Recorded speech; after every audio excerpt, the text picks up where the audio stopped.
When citizens of the Imperium think of the unimaginably vast institution which dictates their every waking hour, if they ever think of it at all, they might think of the bad end of an arbites boot or an impending blunt stock of a lasgun. Guardsmen may think of a commissar's chainsword, and said commissar might think of his superior's bolt pistol. Even a high lord may find themselves contemplating the impenetrable, unyielding gaze of an inquisitor and all that terrifying gaze implies. At every stage, the Imperium of Man is held together by force, an unthinking, unfeeling brutality from one end of the galaxy to the other, exercised without regard for any modern morality or even the physical limits we might consider reasonable. When the Imperium's immense machine of war turns against a world or a sector, then the utmost force will be brought to bear. Seemingly endless reserves of Imperial Guard, earth-shaking titans, and enough air support to blot out the sun, all backed by the thunderous guns of the Imperial fleet and the unspoken knowledge of their enemies that if this were not enough, there can always be more. For within the Imperium, human life is cheap, and the Emperor's enemies many. When it comes to the execution of the Emperor's goals and protection of his realm, very rarely will the cost be deemed prohibitive for the Imperium to pay in pursuit of victory. However, within the Imperium, the execution of all this force is not only to yield its direct results, but also to set an example to those who would seek to stand against the Imperium, and for it to demonstrate the consequences for doing so. For every traitor that is killed in every world that is conquered, there are many more possible traitors who will reconsider their plans, not necessarily always for the better, but perhaps after some rumination bow their heads once again in submission. It is through this example of ultimate domination and subjugation that the Imperium maintains its essential and steady production on unwilling worlds, essential because supply lines through sectors that might otherwise rebel must be maintained. It is amid a fear-driven peace that the Imperium derives prosperity insofar as any might prosper in the 41st millennium. Of course, there are always exceptions, cases where fear breeds only hatred and heresy, and where the Imperium may simply determine it unnecessary to make a great commitment of resources. Because for all its appearances, the Imperium's reserves are not endless, its coffers are not bottomless. There are certain worlds it might wish to preserve, say a crucial logistical world, an agri world, a forge world, perhaps a world which if lost might doom an entire sector, as was previously presumed of Cadia. The Imperium most often displays its rule through graphic examples, but here, where it is most often seen to wield the blunt, irresistible force of its great hammer, this can sometimes be strategically replaced by the expert precision of a scalpel. Precisely how that scalpel is chosen to cut is another matter entirely. Do the powers that be within the upper echelons of the Imperium choose an invisible keyhole strike or a lazy sweep that carves open the enemies of humanity, spilling their rotten guts across the floor? These are the rarely seen operatives of the Officio Assassinorum, and wherever or whenever any of the 6 orders of assassins are brought to bear, there exists no target beyond their reach, no mark beyond their skill. Their quarry's fate will be all but sealed as soon as the Imperial stamp hits the administrative paperwork. Previously, we have discussed the Vindicare, snipers without peer, and the barely human Eversors, pure, unrelenting brutality given form, whose targets are invariably torn limb from limb, boiled from the insides out by neurotoxins, or incinerated in a wave of plasmatic energy. All of course under the banner of the God Emperor's justice. As for the victims of the Callidus assassin, this is merely a simple matter of having your soul torn apart. Still, there exists other temples of the Assassinorum you may choose to turn to when a scalpel in itself is not enough. It is replaced instead by a devastating Xenos blade. The temple is that of the Callidus, the terrifying phase blade wielding shape changers. All of the 6 temples making up the Officio Assassinorum are highly secretive, and in saying that is far from doing it actual justice. The temples of the Assassin Orders are all but invisible to the wider Imperium, but the Callidus Temple takes this to another level entirely.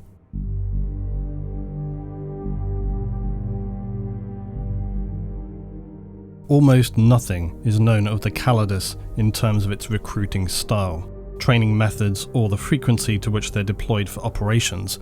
Only their most noteworthy deployments have been documented, even then likely these amount to a select few who have slipped through the cracks.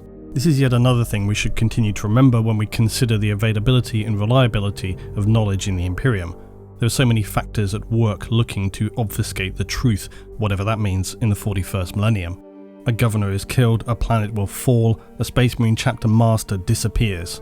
Who can say why? Who can know if the account of events is accurate or part of some masterwork of deception to conceal a far more troubling event? Perhaps not even this, perhaps merely to conceal an embarrassing bureaucratic mess. The Imperium is truly a horrifying tangled mess of lies upon lies upon lies, until nothing can be seen of the truth, and even if you believed you had seen it, you couldn't truly trust and know if it were what it appeared to be. And this, of course, is entirely the objective of so many factions within the structure of the Imperium of mankind, to muddy the water, hide the truth, hide the horror, and position the chess pieces to best suit your own agenda. The Temple of Callidus is similarly shrouded in mystery. As to why it is so extreme in its concealment, who can say? All we can know with some certainty is that the temple was founded by a woman known only as Siress Callidus, somewhere on Terra, most probably around the same time as the other temples in the late 30th millennium, during the midst of what was the Great Crusade.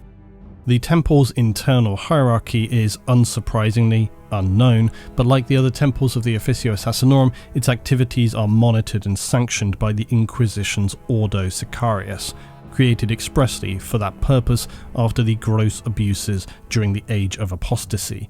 For the same reasons, in theory, an individual assassin can only be dispatched with the express permission of, formerly, the High Lords of Terra, now in theory, the Lord Commander of the Imperium. But the practicalities of managing an empire as vast as the Imperium means this authority remains delegated to the Sicarius. No single person could effectively command them otherwise, save, perhaps, the Sigillite.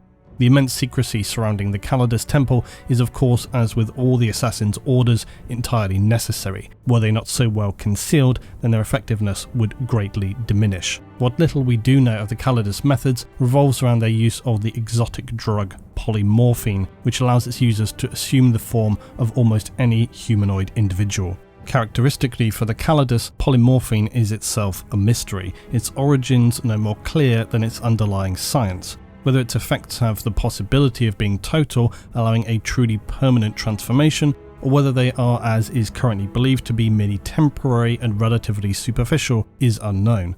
Although it is said that the effects generally only last for a few hours before an additional booster will be required to maintain an assassin's taken form. For extended missions, an adequate supply of polymorphine, or the ability to acquire it somehow, perhaps in carefully concealed drop points, will be essential. The consequences of not maintaining their appearance could be at best failure of their mission, and at worst, well, permanent. I should note here that the way in which polymorphine is used by the Callidus is conflicting. It has been described as only requiring a single dose to initiate a change, and then that form remains until it is no longer desired by the Callidus, or it has been said to be time limited, which is logically suggestive of, as I described, supplementary injections being required to enable it to remain stable. As with many things in relation to the science of M41 humanity, parameters are at best somewhat clouded. We're left wondering whether such a chemical even adheres to basic physics, like the conservation of mass, for example. It seemingly allows a small, framed female form to become a hulking warrior several times her original size, and then revert back to her original form. How is this achieved without ever gaining or shedding biomass? It is entirely unknown. Given the crucial role of hormones and other chemicals in balancing an individual's mental state, we have to wonder what exactly the physical changes mean for a Callidus's mind. Still, it is perhaps telling that polymorphine alone is not enough to reliably transform.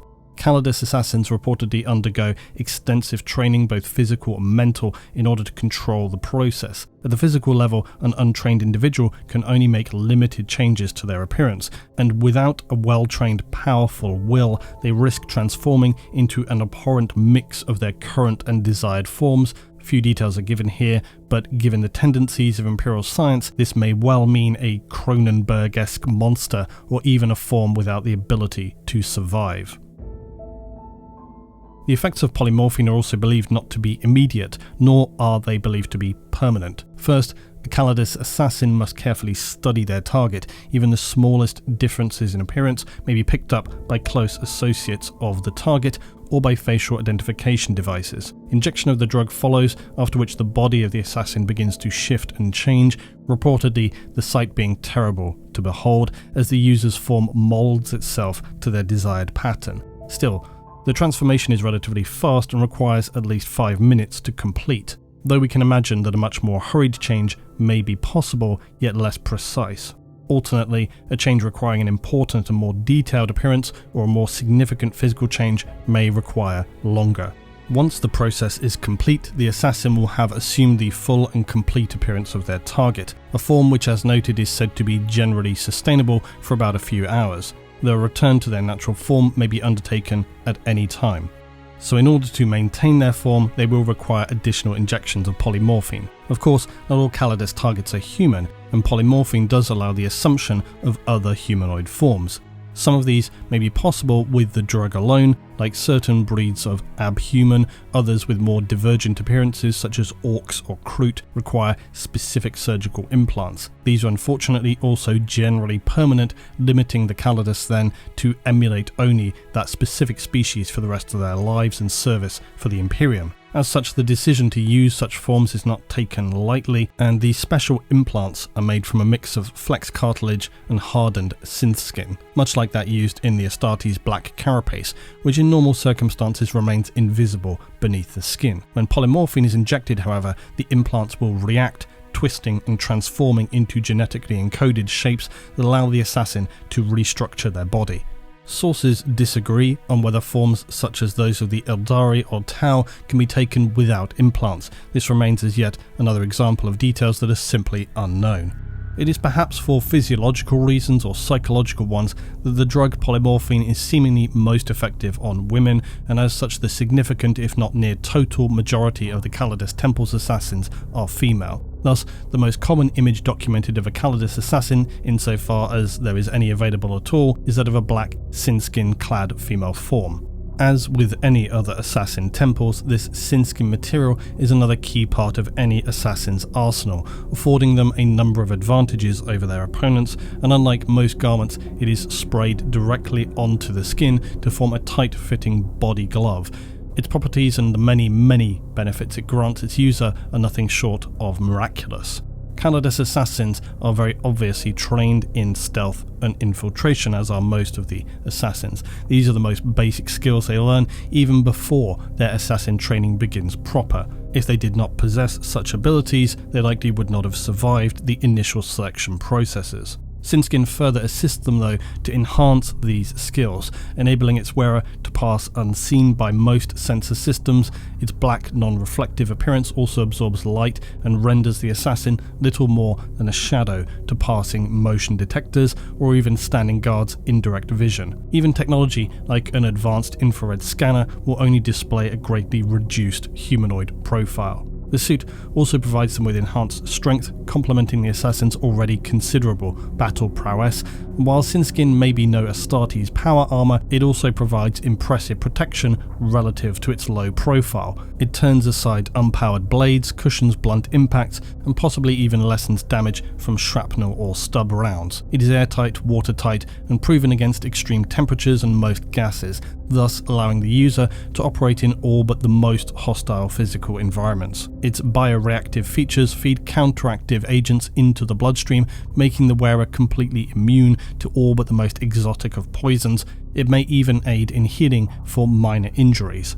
Primarily though, the Synskin's purpose is to ease infiltration. An assassin who finds themselves in prolonged combat has likely already failed to achieve their objective, such as the assassin we remember who had a challenging time taking down a rogue ecclesiarch. For while clearly valuable, assassins remain disposable, and their core objective is always the most critical focus for them. Their war gear leans heavily in favour of completing their objective over self-preservation.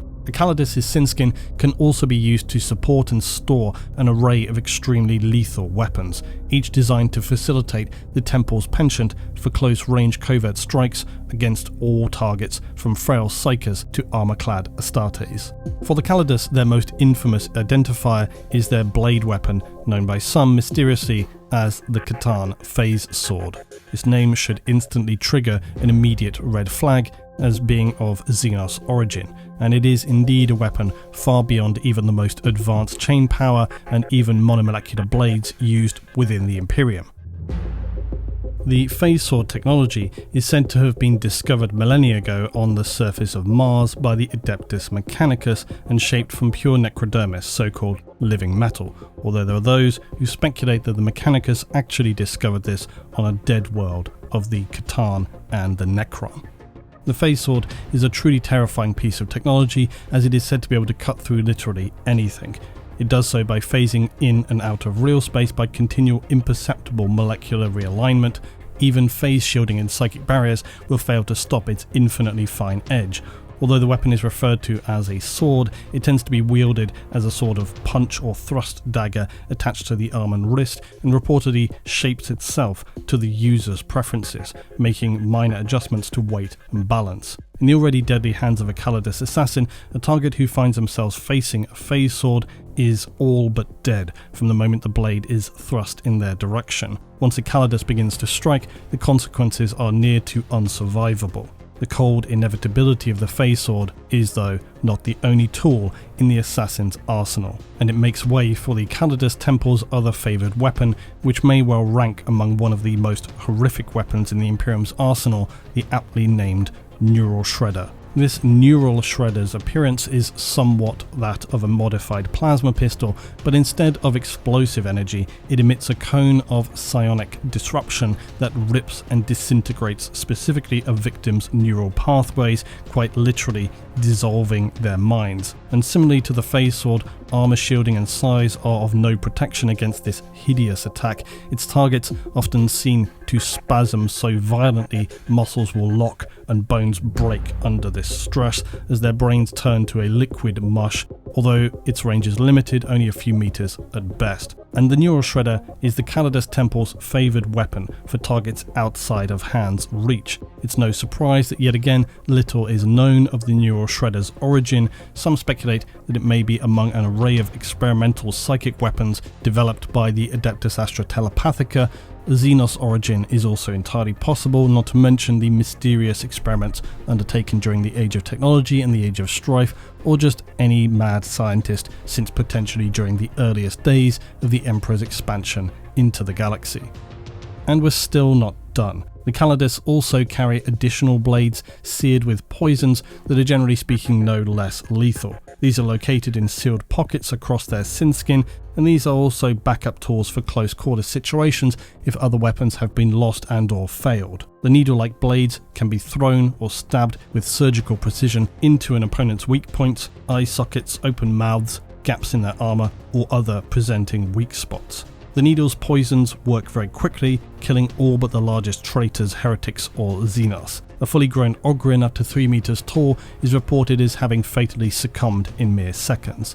Just like any assassin, it's worth remembering that they are experts with their specialized war gear, but will also be highly trained in using any and all common weaponry of the Imperium, and a Callidus assassin is no exception. Their training will range from more common weapons like lasguns to rare and exotic digital weapons, the miniaturized but extremely powerful weapons said to be even beyond the ability of the Mechanicus to create, often concealed in rings or jewelry.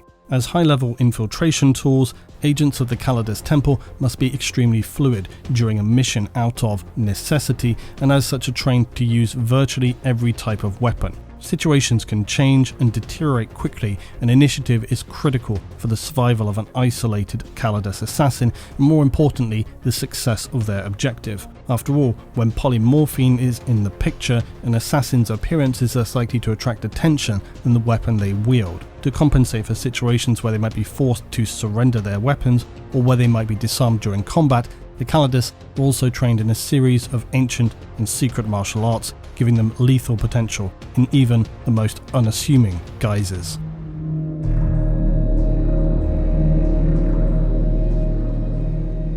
The Callidus Temple's preeminent emphasis on stealth, infiltration and flexibility relates directly to their special role within the Officio Assassinorum, where the aim of other assassins is to strike a single weak point and bring an entire opposing structure crumbling down. The Callidus aim to strike without surrounding impact at all. They are reserved for the most carefully handled assassinations, cases where an Imperial world or an Imperial cause absolutely must not be compromised, where a high-profile death could cause more damage than the survival of the target itself. As such, Callidus assassins prey mostly upon the powerful admirals, generals, politicians, governors, even cardinals of the Emperor's own ecclesiarchy. It is here that the Callidus' great flexibility comes into play, giving them multiple potential angles of approach for their kill and the ability to act decisively in its aftermath. It is because of this that the Callidus are sometimes referred to as shades. They are hidden in plain sight and follow their targets whatever path they choose to walk. Such a shade may first choose to disguise herself as an innocent traveller in order to enter a world. Dressed in ordinary clothing, her tools carefully concealed, she passes through planetary security aboard an ordinary transport vessel. Then, as a servant gains access to an Imperial citadel, and then after approaching, eliminating and assuming the appearance of a target's most trusted confidant, she might then study them for days or weeks on end, observing everything from their greatest aspirations to the smallest details of their schedule, from the network of associates to the smallest preferences and habits. Once this process is complete, she will choose the most optimal moment to silently eliminate the target, dispose of the corpse, and then assume their form, continuing to play this role for as long as necessary, confounding their best set plans or setting them into motion to ensure their organization's unexpected destruction. It is here that a Shade's most impressive skills come into play and her true impact can be felt. Each and every Callidus assassin has the potential to deal incredible strategic damage or to do none at all, and in so doing, preserve the Emperor's peace in even the most extenuating circumstances. The truest way you will know when a Callidus assassin's mission has been effective is when there is no suspicion of it whatsoever, and when, to all intents and purposes, the situation appears to have played out as a result of a natural process. And thus, as a result, the great gears that drive the Imperium will continue to turn unhindered. Still, we should also remember that all of this is not to say that a Callidus assassin may never be deployed to actual Imperial war zones, as are commonly the Vindicare and Eversor. While Callidus assassins are most commonly tasked with singular preventative assassinations against strategic level targets before any battle could even begin, and usually with the explicit purpose of preventing such a situation, a Callidus may find themselves in a similar role of deception, except behind enemy lines. Most often these cases occur where such preventative measures were not possible or had already failed. In these situations, the Callidus assassin is equally able to utilize infiltration for the purposes of disruption and misdirection, and to actively undermine the enemy war effort from within, most often and most effectively spreading disruption, panic and confusion among the enemy, making major assaults by Imperial forces more effective, and in this role the Callidus acts as a considerable force multiplier, achieving with a single individual a degree of enemy disruption that would ordinarily only be achievable through the deployment and sacrifice of entire specialist operation teams, and very likely at the cost of their lives to achieve the objective. Although there is some overlap here with the destruction of traitor organizations or chaos cults as outlined earlier, the assassin must often commit in such instances to an even greater degree where a cult or cell likely operates independently, and the figure an assassin replaces may be themselves part of a larger machine. This means longer periods of study to not only gain an understanding of the individual, but also the ongoing war or disruption. If a mistake is made and the assassin is discovered, or the figure she is impersonating is perceived to be incompetent by her actions, her long-planned efforts could be countermanded with no recourse. As such, the assassin must choose between replacing their target early and gradually engineering their defeat, or waiting for the precise, decisive moment in which to impersonate them and deliver the killing blow to their efforts. Either requires a high degree of both discipline and subsidiary skills, far beyond that of merely wielding a blade.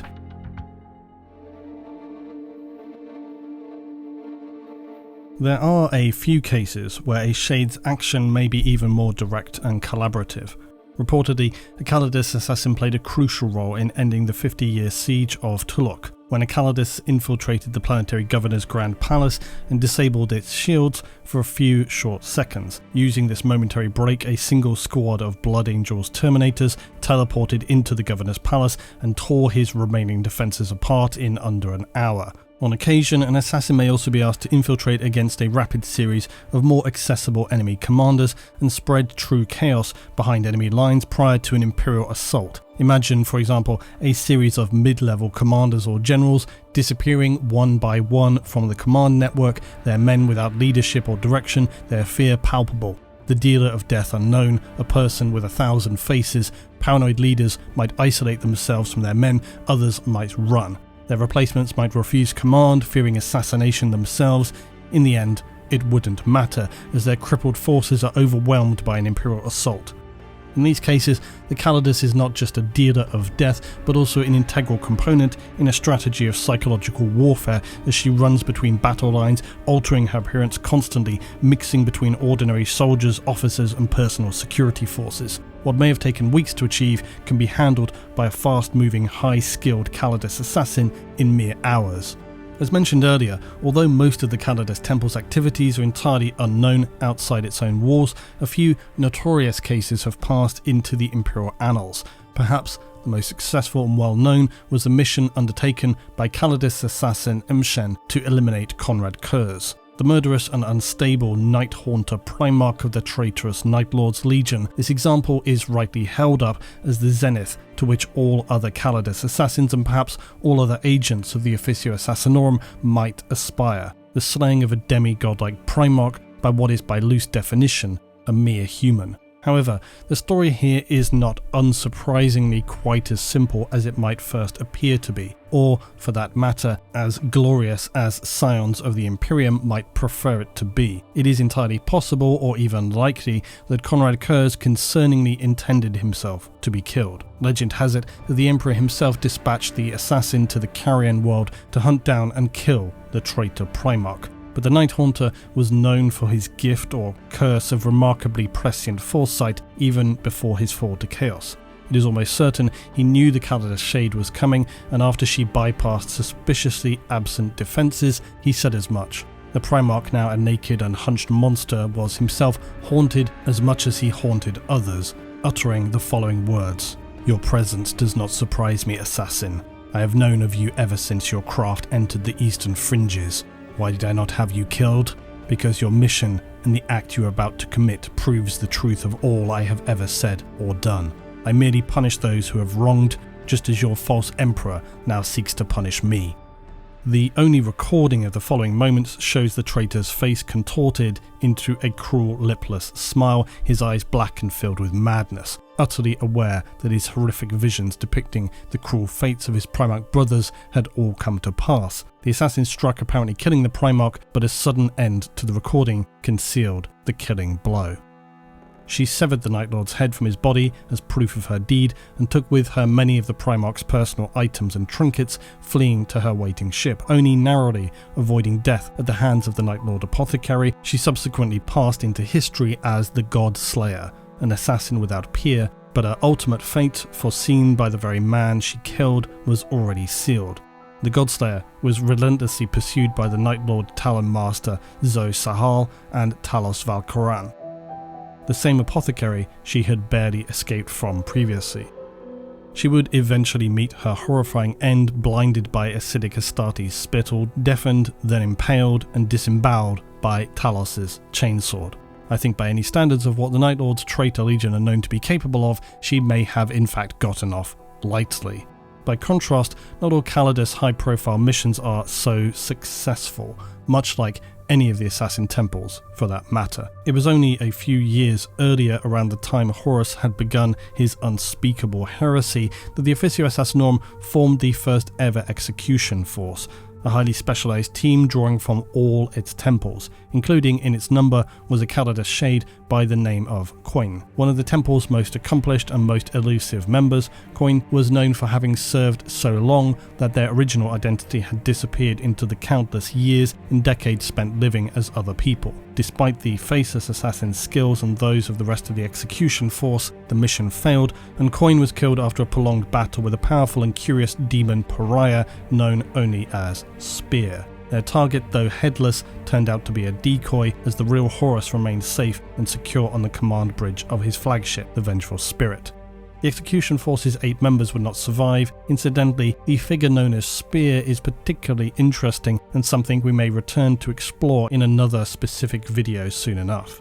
Most other Callidus deployments, of the few that are known, have been against more typical targets using more traditional methods. One other, though, of the most notable instances was of Aziz Yarek's work at the behest of the renegade High Lord Goj Vandire. Had a hard time not slipping and saying Doge Vandire there, damn you, Bricky. This occurred, of course, during the Age of Apostasy, when Vandire sparked, or perhaps instigated would be a better phrasing, a civil war within the Officio Assassinorum itself. Vandire attempted to seize control of the apparatus of state. Yarek eliminated and assumed the identity of the Assassinorum's Grand Master, in theory handing Vandire an extremely powerful tool with which he could reign supreme power over the Imperial Palace. However, much like Coin, Yarek had assassinated the wrong figure, this time a fellow Callidus assassin masquerading as the Grand Master. Subsequently, the real master retaliated, turning the corridors of the Imperial Palace into a battleground, and the all-assassin slaughter spiraled out of control with increasingly terrible weapons. By the end of it all, Yarek fell to the true Grand Master's blade, and the following years of rebuilding would see the Callidus Temple, along with the others, fall under the jurisdiction of the newly created Ordo Sicarius. There are some strange, less well documented, certainly questionable stories out there which we may well choose to take with a pinch or more of salt, like the apparent legend of Mother Gullet, an otherwise unnamed Callidus assassin tasked with handling a potentially rebellious planetary governor, but after studying him for some time she developed an unorthodox method of dealing with the situation. She had learned of this governor's overwhelming love for his sole infant son, and it was through this weakness that she would decide to exploit him. After disguising herself as the child's nanny, she would then use the polymorphine's shape-changing powers to swallow the child whole as if that of a python. Then, disguised as what could only be assumed to be a heavily pregnant woman, she carried him away past unsuspecting guards, securing the child for future blackmail. The rest of the story is untold, and we can only speculate how the child survived, but we can assume the assassin's mission was horribly successful.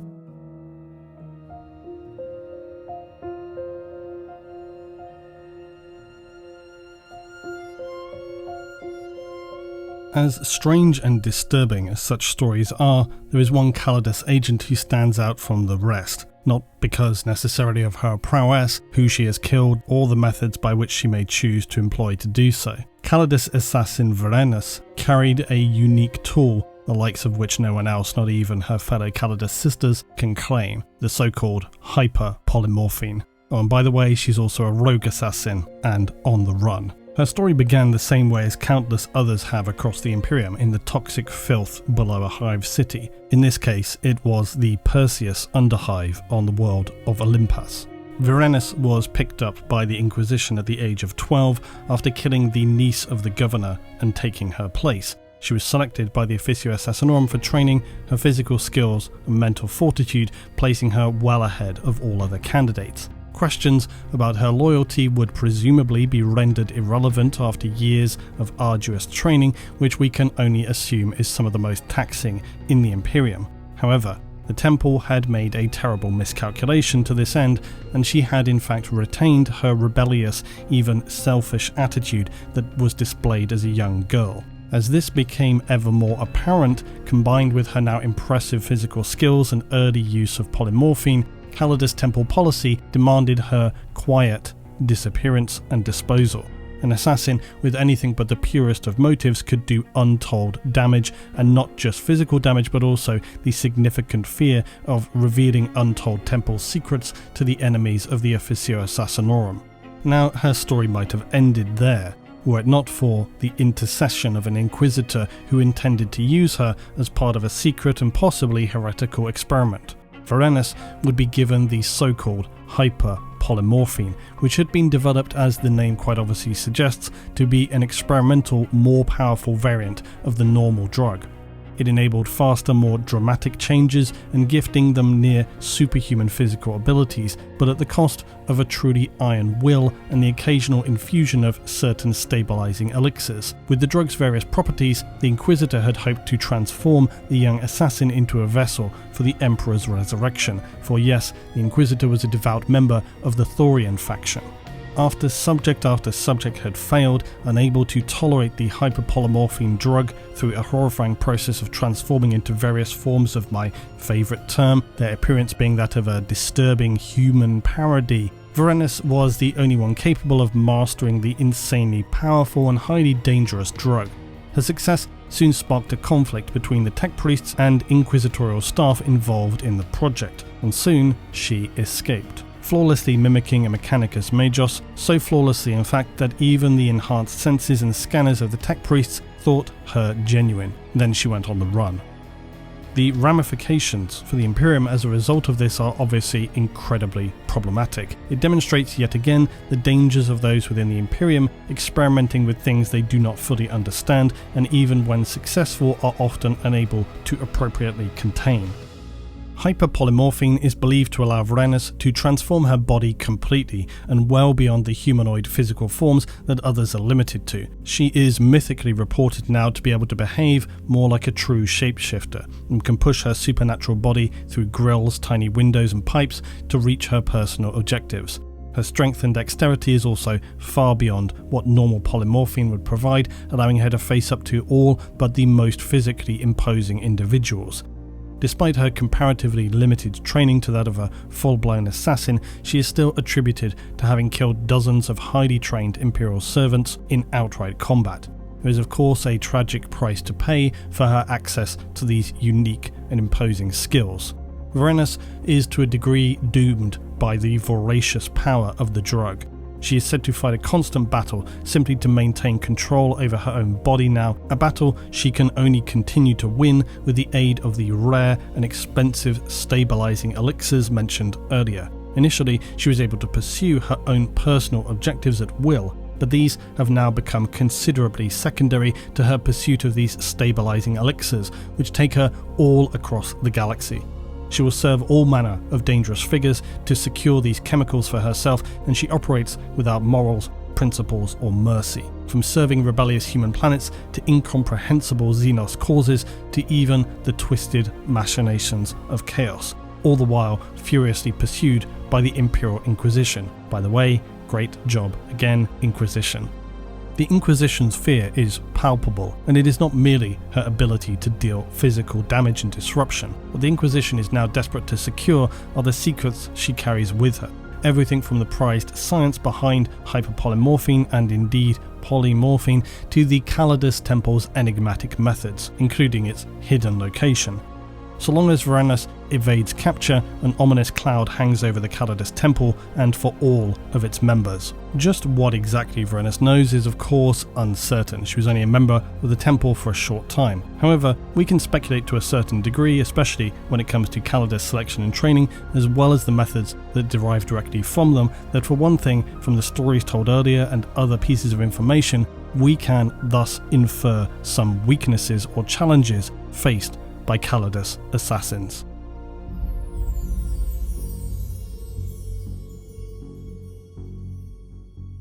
Firstly, there is one type of target Callidus assassins find almost impossible to kill, in part because one of their key weapons, the Catan phase sword, simply cannot harm them. There is one recorded case of an assassin by the name of Jaramshela who attempted to plunge her phase sword into the back of an Imperial governor, only to find him completely unharmed. The weapon simply absorbed into his body. The being she thought was the governor Takis was apparently, and quite terrifyingly to the Imperium, a shard of the Deceiver, an ancient Catan star god of the Necron Empire. This was certainly an extremely unusual case, and Callidus assassins are not typically deployed against Necron lords, their bodies and those of their servants being, for one thing, impossible for a Callidus to transform into, even likely for Varenus with her hyperpolymorphine. Another problematic target for the Callidus is Psychers, especially those with a reasonable skill in foresight. However, this isn't what you might call a hard counter to a Shade's abilities, because psychic foresight in the 40k universe is far from being precise. Primarch Conrad Kurz was most likely what we would consider the exception, not the rule. All a psyker may generally see is a threat to their life, an impending death. Perhaps just its manner, not necessarily when or who will be the one to deliver it, which could lead them to take ineffective or even counterproductive countermeasures, their vision of impending doom itself leading them into the position to which they are to then be assassinated. And that, by the way, risks me wandering off into thoughts about the nature of time yet again. So let's do that. And the fact that these psychic visions are tied to the warp brings us to the question thereof things like a bootstrap paradox. If a psyker sees a vision of themselves dying via their link to the warp, they are perhaps, as a demon might see, their future of perhaps infinite possibilities, or maybe only a few possible options at specific junctures, or perhaps even a predetermined event that they have no ability to prevent. Their actions after which are inevitable and potentially outside of their control. On the other hand, you might ask, if they resisted the temptation to act on that foresight, would it alter the situation? Impossible to know. These are the problematic aspects when we begin thinking about precognition, foresight and time, and the consequences of acting or not on such information. And even if those actions are truly conscious will at all, in the strictest sense. For if they see themselves in death, are they able to avoid the event? Or if they are seeing it occur, then they know this is coming, regardless of any actions they may choose to make because they've seen it happen. Even if the foresight were to be unusually clear and accurate, it could drive the psychic target into a destructive paranoia spiral, again then leaving them exposed and perhaps enabling the very action to be completed and the cycle of vision and death to be intact. It's all very problematic and the parameters truly unknowable. A more serious challenge for Callidus assassins is that posed by psykers capable of mind reading. And while this too is typically imprecise in the 41st millennium, it is seen as enough of a problem for the Callidus Temple to have developed a specific countermeasure. We do know that assassins tasked with eliminating such a target will have their minds blanked, likely locking away identity and thoughts of murder until the target is reached, giving the psyker as little time as possible to respond.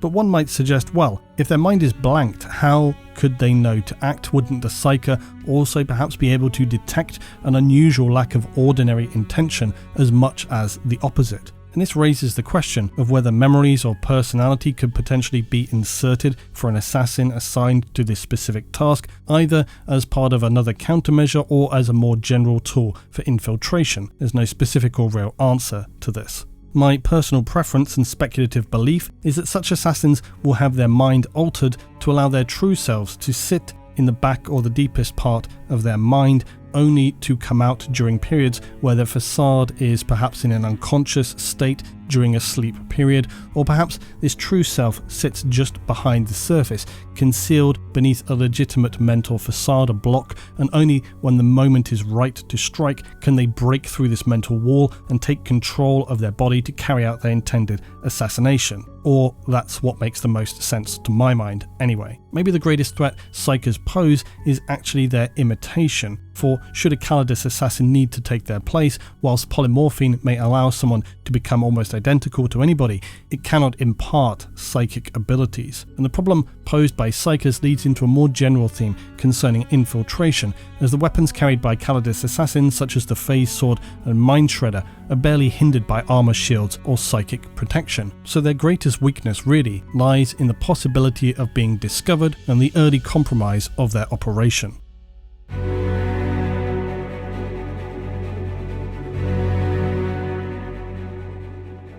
While most challenges confronted by assassins, even by the patient Vindicare, can be solved through sheer mastery of their physical abilities, Callidus shades also require immense intelligence and mental flexibility. Actors studying for years to imitate characters of the state, usually playing to an audience which will never have to compare their work to a physical living being, much less one they've known possibly for years, possibly their whole lives. A Callidus assassin seeking to imitate a target in the long term must flawlessly become that person, absorbing everything from their stride to their hairstyle to their outlook on life. A significant challenge could easily be etiquette, something we often think of as confined to stodgy upper classes of the past, but which is actually there and always will be as an unconscious part of everyday life, no matter your level. Etiquette isn't just knowing which specific utensil to use to eat a particular type of food. It's the attire you choose to wear, the titles you use to refer to other people, even the way you treat others of a different age.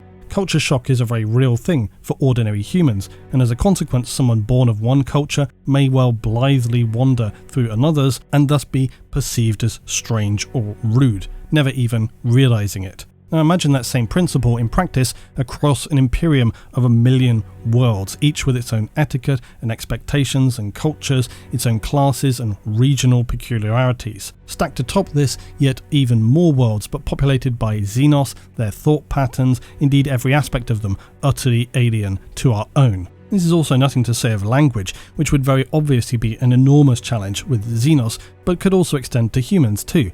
The Imperium is not only wide, but it is also deep, in a certain sense, with worlds in extremely variable states of development, or sometimes extremely diverse even within themselves. A world cut off for a few hundred years by warp storms could develop an entirely new language or dialect. It's often said that some real languages have many variable words for specific things, in the same sort of way that older languages, like for example Old English, had a huge number of words for animals at a certain stage in their lives. A farmer did not need to describe computers or cars, but he did need to specifically differentiate between his livestock. Now imagine this on the scale of the Imperium, with medieval worlds next to forge worlds, feral worlds next to hive worlds. Language grows to fit our environment, and with 1 billion unique environments across the Imperium, there are no doubt innumerable takes on high or low Gothic or whatever languages may be spoken in the darker corners. Polymorphine is only half the battle, and imitation is the real challenge and weakness potentially faced by Callidus assassins. From this, we might speculate even further, for much like the rest of the Officio Assassinorum, the Callidus Temple recruits heavily from the Schola Progenium, though it is entirely possible the temple looks even further, drawing from other imperial schools across the Imperium as well as its darker underbelly. The candidates selected are by design of the temple's purpose, mostly female as noted earlier, but this is to a degree a subsidiary aspect, for the truly vital qualities must be an iron will to both control the regularly injected polymorphine, extreme intelligence paired with mental dexterity and initiative, a natural near instinctive ability in mastering language or dialects is highly desirable, physical skills are important, but also of relative secondary importance compared to assassins such as the Eversor. Although there is currently no evidence of this, it's speculatively possible that the temple intentionally recruits broadly, hoping to acquire a wide range of candidates who can more naturally imitate the inhabitants of certain worlds or classes, later assigning them where their prior experiences and knowledge will be best matched. This seems a reasonably logical conclusion to make. The specifics of the education they receive once approved to join the temple is also unknowable, but beyond physical training and instruction and the use of, say, polymorphine, it very likely includes language, cultural etiquette skills mentioned already, preparing the future assassins for work on any number of worlds within Imperial factions across any number of settings, possibly specialized in a select few or specific type. Presumably, the Callidus also spend all spare time within their temple improving and researching further to these skills. This quickly descends into dangerous territory, however. Once we consider that Callidus assassins are often asked to emulate the Xenos, or even worse, heretics, we may well ask, well, to what extent do these shades study this deeply, to best understand the way a Xenos thinks, or learn the horrors of the warp and chaos? At what point might this education bridge into heresy? If a Callidus assassin knows too little about the enemy they face, they may well fail. But in these dangerous territories, if they learn too much about the enemy, they risk being compromised and becoming a slow-burning disaster. We have to wonder whether a Callidus assassins deployed against such a chaotic target would survive the aftermath, not just in the field, but at the hands of the Ordo Hereticus, and perhaps this is among the reasons why the temple's training is considered so secret and so little knowledge has made its way into the wider Imperium, because were it to be more publicly known, it would be likely condemned as being heresy of the highest order, hunted down by the very institutions and factions of the Imperium they were designed to aid and protect.